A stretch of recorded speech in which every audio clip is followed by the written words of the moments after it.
మన రోజువారీ జీవితంలో ఎదుటి వాళ్ళ మనసును గురించి తెలుసుకోవడానికి, మన మనసును మరింత లోతుగా అర్థం చేసుకోవడానికి మనకు బాగా ఉపయోగపడే 10 ఫ్యాక్ట్స్ గురించి మనం చర్చించుకోబోతా ఉన్నాం. హాయ్ ఫ్రెండ్స్, ఎలా ఉన్నారు? Fact number 1. మనం ఎవరైనా చూసి కలిసినప్పుడు చిన్న చిరునవ్వు నవ్వితే వారు కూడా సహజంగా నవ్వుతారు. ఇది మన మెదడు ఆటోమేటిక్గా వారి భావోద్వేగాలను అనుకరించే విధానం. Fact number 2. సంగీతం మన భావోద్వేగాలను ప్రభావితం చేస్తుంది. ఎప్పుడైనా గమనించారా? మనం వింటున్నటువంటి సంగీతం మన భావోద్వేగాలను, ఆలోచన విధానాన్ని, ప్రవర్తనను చాలా విపరీతంగా ప్రభావితం చేస్తుంది. Fact number 3. ఎక్కువ ఆలోచించడం వల్ల ఒత్తిడి ఎక్కువగా పెరుగుతుంది. ఒక సమస్య గురించి పదే పదే ఆలోచించడం, దాన్ని పరిష్కరించలేకపోతున్నామనే ఒక సంకేతం మన మెదడుకు వెళ్ళడం వల్ల ఆ ఒత్తిడి మరింత పెరిగే ప్రమాదం ఉందని చెప్పి శాస్త్రవేత్తలు అధ్యయనాల ద్వారా తెలిచారు. Fact number 4. ప్రశంసలు మన మనసుని చాలా ఉత్తేజపరుస్తాయి.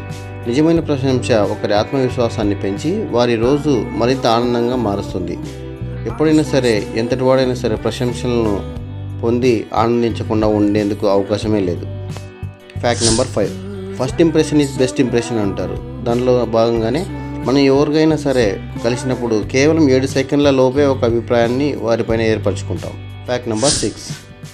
ఎదుటివారు ఎవరైనా సరే ఉబ్బసం పడుతున్నా, అతిగా శ్వాస తీసుకుంటున్న ఫీలింగ్ మనకు తెలిసినప్పుడు మన మెదడుకు సంకేతాలు మనం కూడా అదేవిధంగా ఉబ్బసానికి ఫీల్ అయ్యే విధంగా తయారు చేస్తుంది. Fact number 7. సమస్యలను ఒక పేపర్పై రాసుకోవడం వల్ల మనకు మనసు చాలా తేలిగ్గా, ఉల్లాసంగా మారుతుంది. Fact number 8. వెచ్చని పానీయాన్ని పట్టుకోవడం వల్ల నమ్మకాన్ని పెంచుతుంది. దీనికి ఎగ్జాంపుల్ ఏంటంటే, వెచ్చని కాఫీ లేదా టీ తాగుతూ మనం ఎవరితో అయినా కలిసి మాట్లాడినప్పుడు ఎదుటి వ్యక్తిని మనం మరింత నమ్మదగిన వారిగా భావిస్తాం. Fact number 9. భావోద్వేగాలు ఎక్కువ కాలం గుర్తుంటాయి, కానీ వివరాలు మాత్రం కాదు. మనం ఒక సంఘటనలో ఏం జరిగిందనే దానికన్నా అది మనకు ఎలా అనిపించింది, దాని పట్ల మన అభిప్రాయం ఏంటనే విషయమే ఎక్కువ గుర్తుంటుంది. Fact number 10. ఎక్కువ నిర్ణయాలు తీసుకోవడం మనసును అలసటకు గురి చేస్తుంది. చిన్న చిన్న నిర్ణయాలు ఎక్కువ తీసుకుంటే మన మెదడు అలసిపోతుంది. చివరి నిర్ణయాలు చాలా తెలివి తక్కువగా ఉంటాయి.